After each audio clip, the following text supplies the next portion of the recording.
they're fighting too many wars and we're spending too much money at home. So what are we going to do about it? We've been telling people they shouldn't do that, but they just aren't listening. Well, we applauded, this new committee, Doge and Musk, and even Trump, and even we praised them.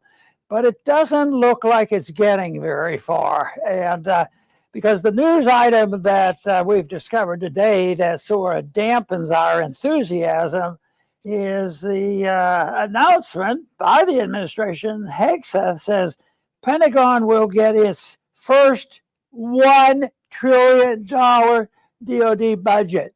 And then if you read the article in Anti-War, they say, next year, because of some hidden ways they hide the spending and the momentum, they're saying the military budget next year could be $2 trillion. I'll tell people listening, don't sweat it.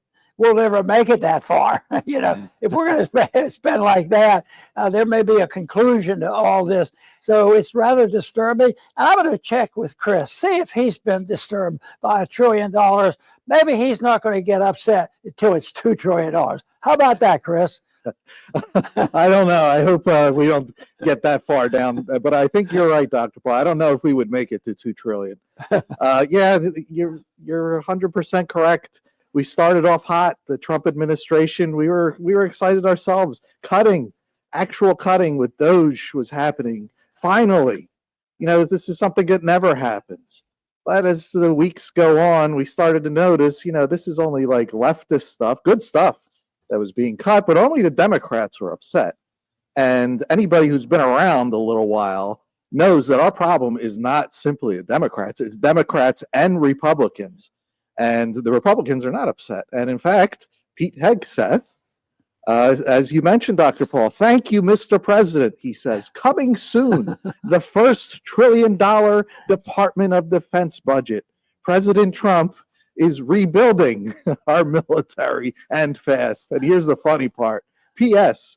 We intend to spend every taxpayer dollar wisely on lethality and readiness, end quote.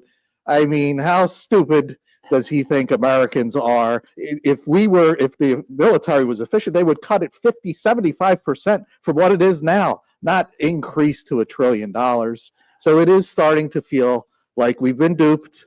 The question has always been in my mind, will President Trump try to save the empire or save the nation, America?